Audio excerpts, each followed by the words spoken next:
Thank you for joining us. This is Paul Wilson. And Chris Emke. And you're listening to Diesel Performance Podcast. Yes, we are still recording from home. Chris, how you doing over there, man?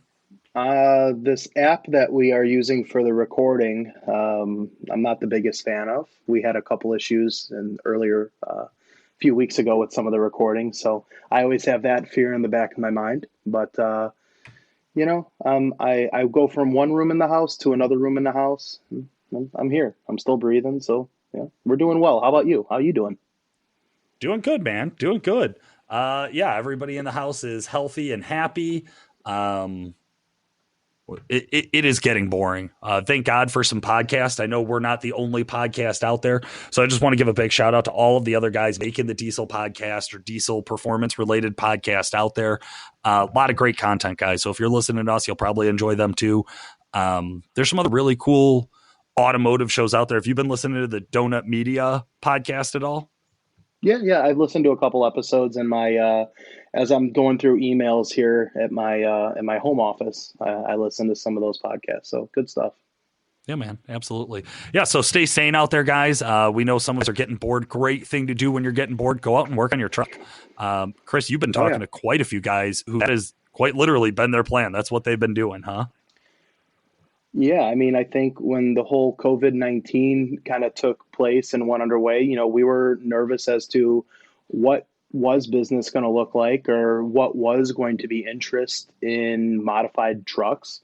And surprisingly enough, there's been an overwhelmingly amount of interest in essentially guys that haven't had time to work on their trucks, and it's been goals of theirs to, do some upgrades, and they simply just didn't have the time to do it. Now they do. So I've had the opportunity to be a part of a lot of cool projects over the last few months, and all those projects are really starting to shape up.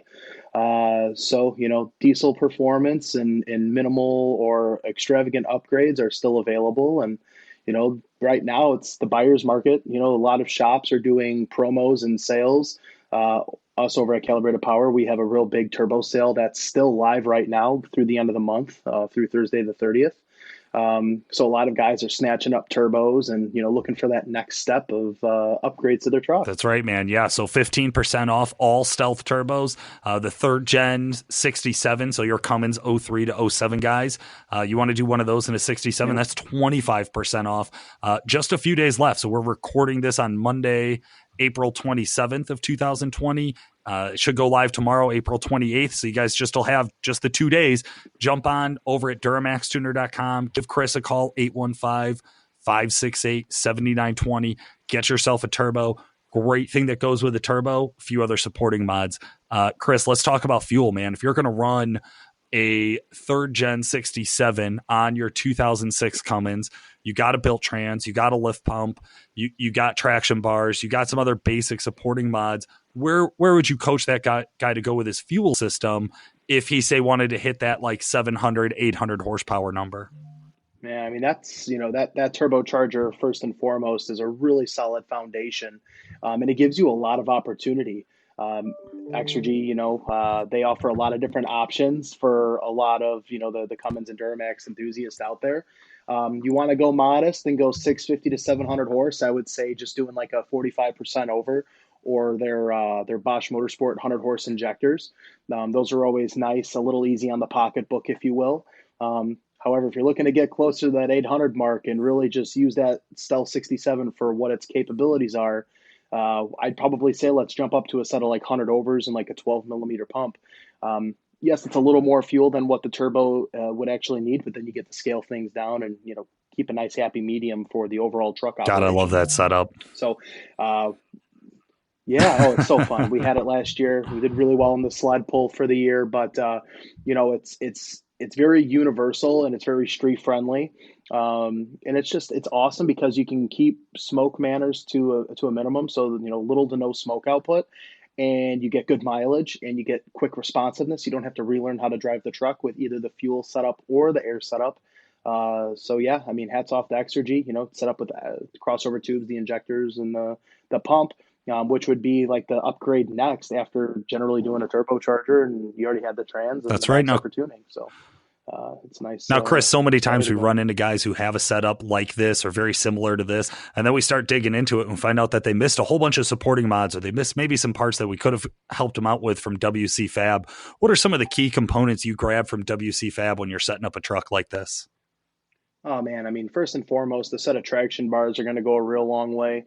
WC Fab also has a really cool driver side air intake horn and driver side intercooler pipe, which on the third gen 5.9s are really common to upgrade just simply because it has a plastic intercooler tube. So it's common to upgrade those. So WC Fab has nice options as far as how to upgrade that stuff. Um, there's all these little bells and whistles that you can do. Worley offers an air intake. They offer other intercooler pipes for the passenger side of the truck. They don't really do much on third generation piping kits. Like you could mix and match and piece together stuff, because then you get into like Jason's like single second gen style kit, which I don't think that would be the best option for the 67 or the 64 Stealth, mainly because of the intercooler pipe and how the compressor housing is repositioned. The pipe's going to be a little wild. I'm sure that they could do it, but it's not something that they offer currently. So, Right.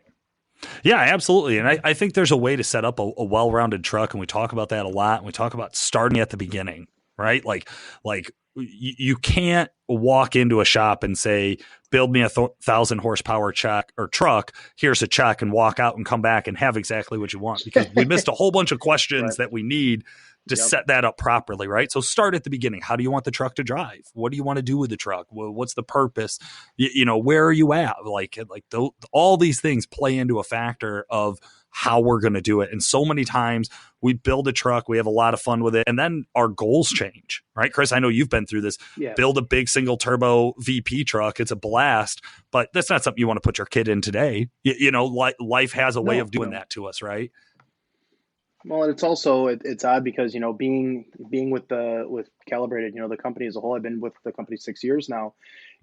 I've dealt with customers that I had the honor of working with 5 years ago, and they set their truck up a certain way, and then they come back a couple years later because again their lives and their motives have changed, and they need to reset the truck up a different way.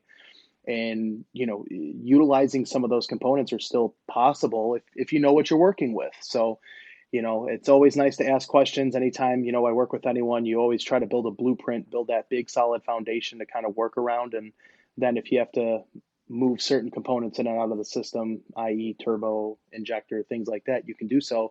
And little things like that can change the whole operation of the truck and everything that it can support. So, just the proper component selection is key.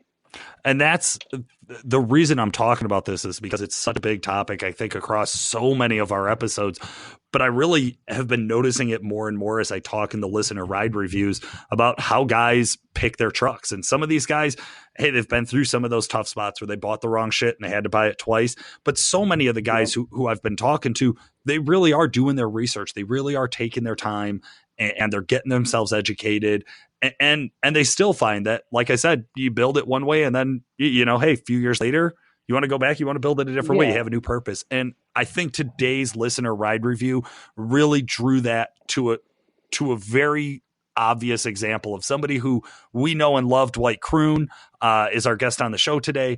He has had monster, big, high horsepower dyno queens, drag race trucks, and he's today driving a stock truck. It's funny to see that evolution of a diesel truck owner, I think. And I think Dwight does a really good job of bringing that to life.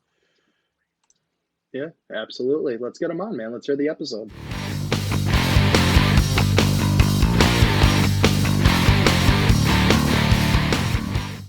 All right, guys, this has become my favorite part of the show, where we get to have you, the listeners, on the show to talk to us and go through your builds.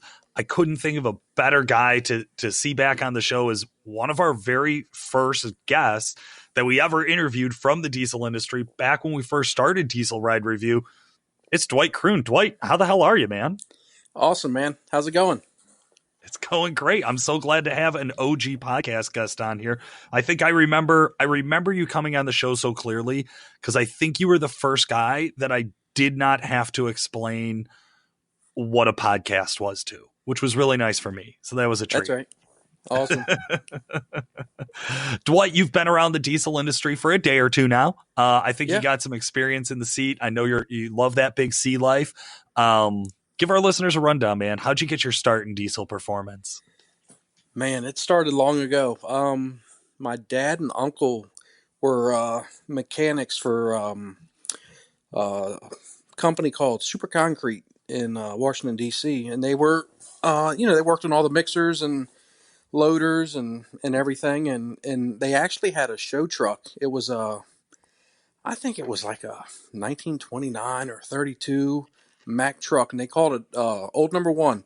And we used to take that truck to parades and truck shows, big truck shows, and big rig shows, And so way back then, I was in the trucks and big trucks, and then of course that changed over to cars as I got older, and then and believe it or not, we did NMCA back in the '90s, late '90s, and a friend of ours, Nitrous Pete, had a '97 Power Stroke, and it had like everything done to it, and I had never been in a truck that run like this, and it was mind blowing. I'm like, back then, I'm like, man, this thing will beat a Mustang. I mean, it was fast.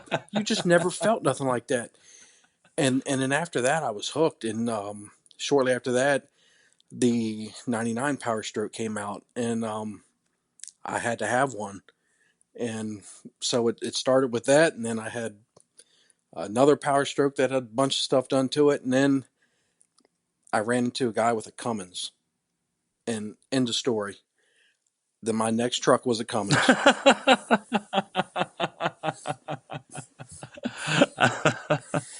I love that story where it starts with this passion, that this childhood experience of getting to ride in the big truck during the big parade, right? Which as a kid just feels That's humongous. Right. And then to come across the 7.3, it's been funny to me. Listeners, write in if you have a 7.3 and that was your first exposure to quote unquote diesel performance. Because I know here on the show, we poke at the 7.3. I drove a 7.3 for many years during the show. Two of them.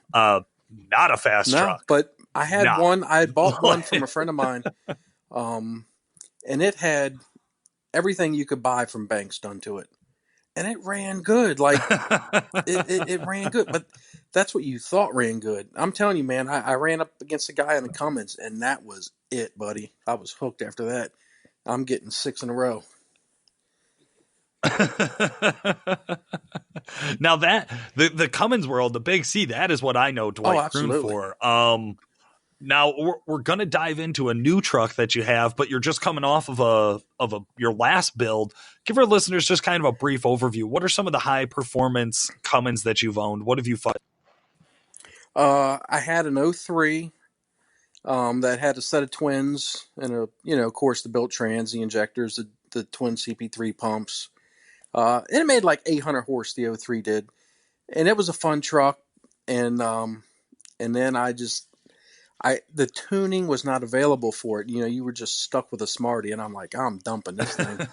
And I found a 06. I had Levon build me a set of his side-by-side twins. And then I went down that rabbit hole, and I did a full build. I ended up, I bought a 06 single cab. I did a full motor build. It took a little over a year to build that thing. And, of course, the whole thing, twins and pumps and big air, big fuel. And it was a 63 over a 480, and that setup made like 1240. And then a little later on, I put a set of stainless diesel twin turbo setup, the knuckle sandwich, and that thing made 1327. And it was a lot of fun. That truck was a hot rod. You know what I like how you described the 800 horsepower one like somebody would describe their mom's station wagon. You're like, it was like 800 horsepower, like whatever. And then just diving straight into 1200 and 1300 horsepower range, all on fuel only, right? If I remember correctly. Yes, correct. Fuel only. Man. And those were like, and what the 03 was a quad cab long bed. And I did everything. I towed with that thing. I daily drove it. I mean, it was a great truck, but it just wasn't where I wanted to be. And and then I got the '06, and like I said, I jumped down that rabbit hole, and it was fun. Yeah. It was a lot. It was a lot of fun. I bought that truck in like 2014, and I just sold it back in November, and purchased a 2019 Limited. 2019, jumping all the way up to the new stuff. That's a big technology jump. Man, I had to. Yes, I had to do it. I was looking at fourth gens, and people still want good money for it, and I was like, man, just for a little bit more money, I could have a brand new truck with a warranty. Well, a warranty only matters if you promise not to modify everything, right? So yeah, you buy $80,000 truck, you tend not to want to fuck with it a lot. Have you done anything since you got it on the new one? I had it debadged, and I tinted the front windows, and that's it right now. I do want to tune it. I like. Well, make sure you let them know about your long mod list before you get a tune for it. Oh yeah. Oh yeah. How are you using this truck? So back in the day, like you were mentioning, your 03, you towed with it, you drove it, you did everything. I assume that 1,300 horsepower truck, I know it spent some time on the road, but I would assume you didn't hook to a ton of huge trailers and pull across the country. I didn't, that truck was just a toy. I really couldn't do a whole lot with it. Couldn't put the family in it.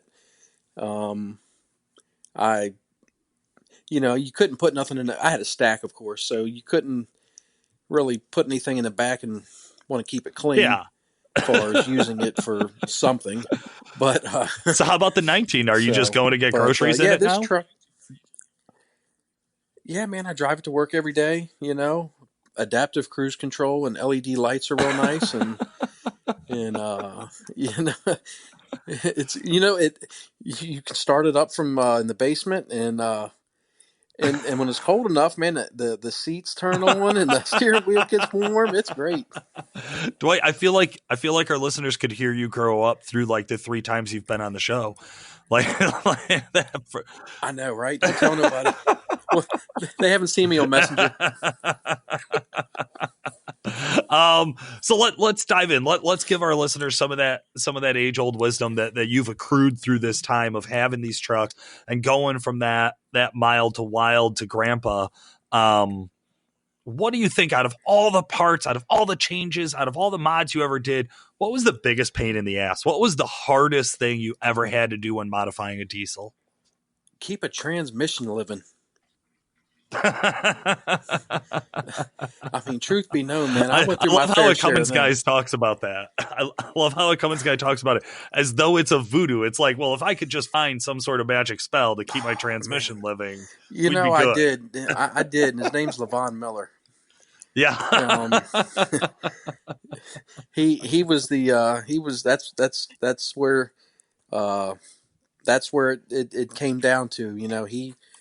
He did his thing, man, and I tell you, he was actually able to solve the underlying issue that was, killing transmissions and torque converters and everything, and so I give my credit to him, Yeah, no question about that. Levon's a man when it comes to a Cummins, when it comes to diesel, but especially when it comes to that 68 and those earlier trances out of those Cummins. That's his bread and butter, man.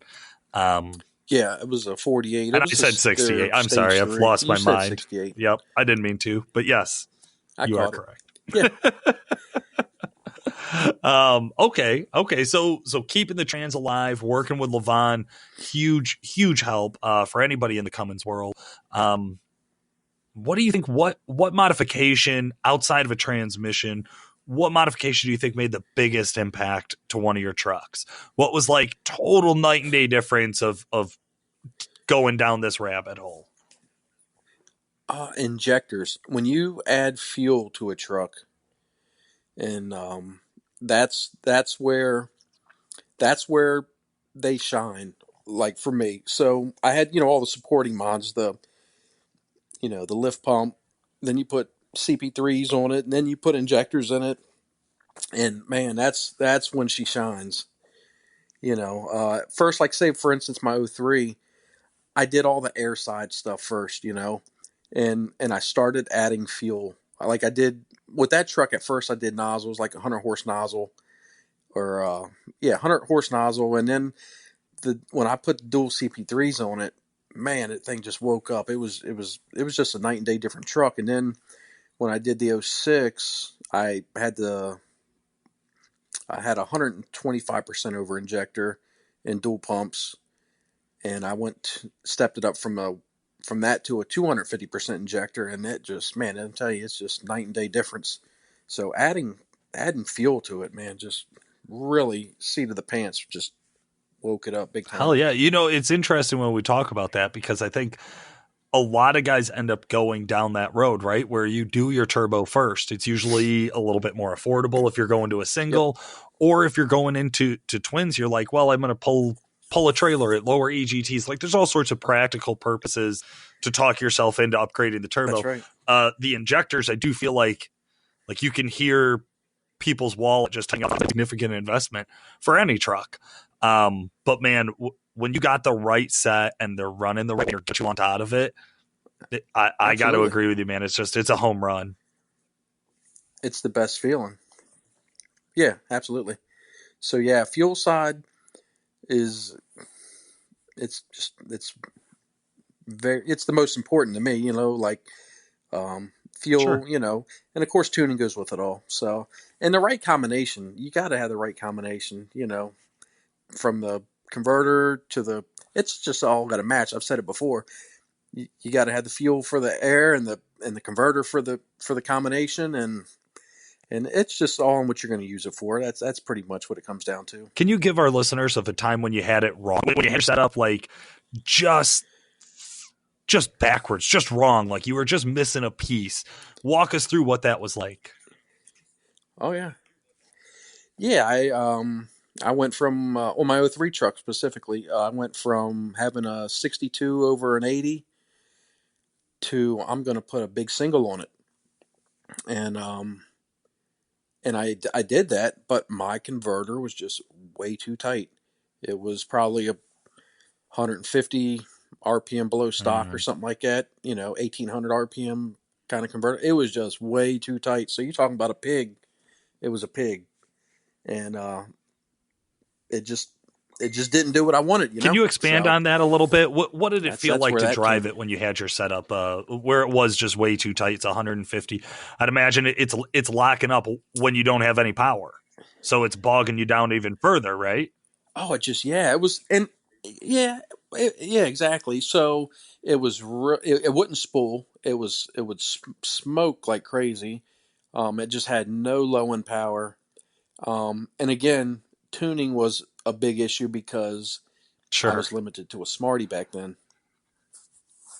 We didn't have HP tuners and all the cool stuff, MM3 and whatnot. So that's kind of what I was dealing with. But yeah, so mismatching parts like that will not be great. All right. I like it. I think that's a good thing.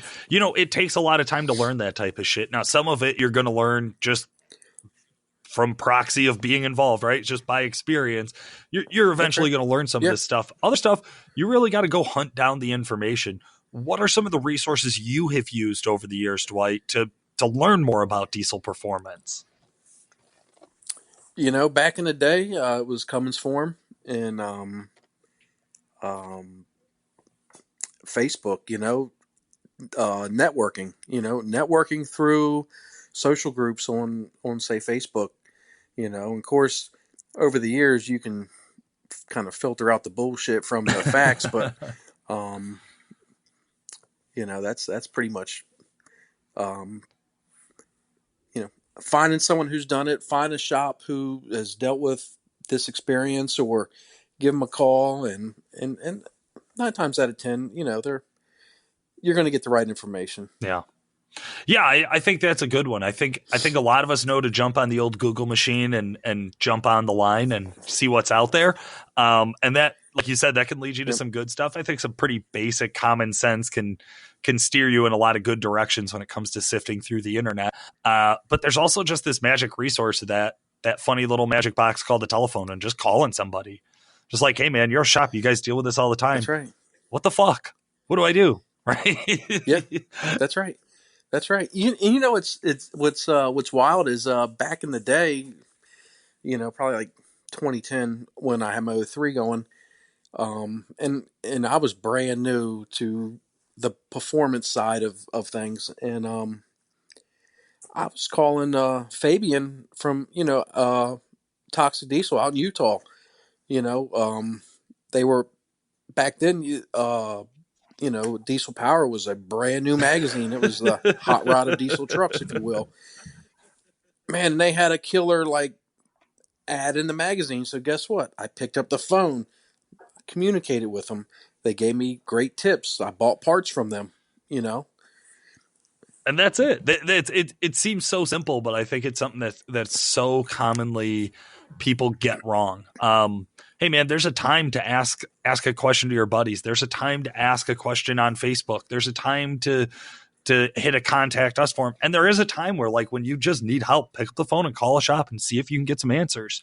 It's amazing how quickly and how well that goes sometimes. I think a lot of people are surprised at how many people in the diesel performance community actually want to help. Like, it's not even so much about you have to buy parts from me.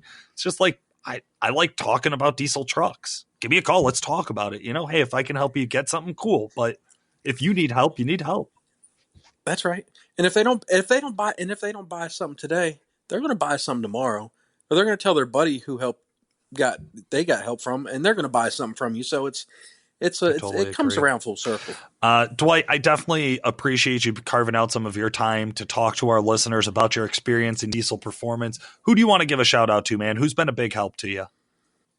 Oh man, let's put Levon Miller out there, Firepunk Diesel. His transmission service and just hospitality has been off the chain.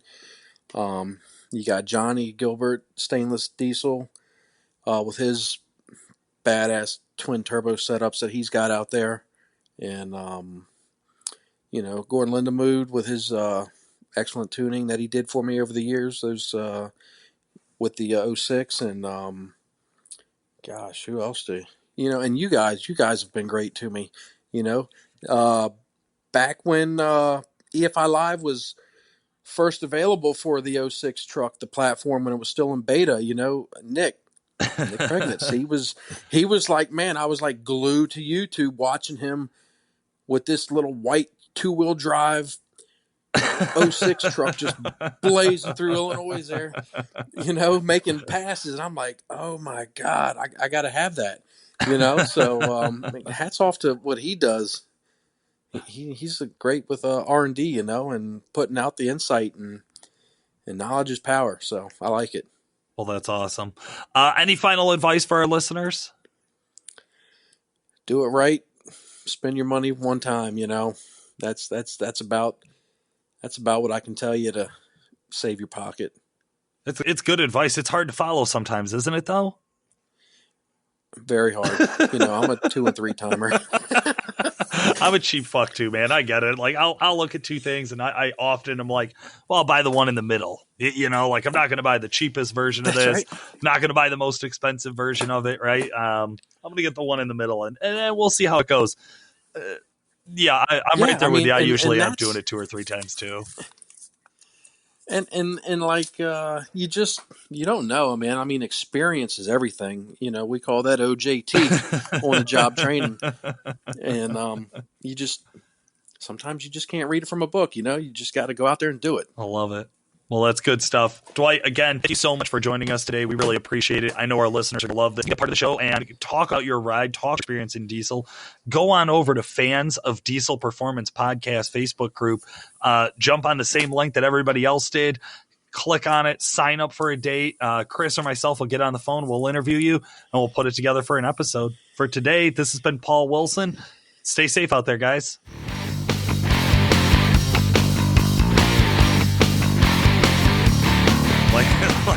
I know, right? Don't tell nobody. Well, they haven't seen me on Messenger.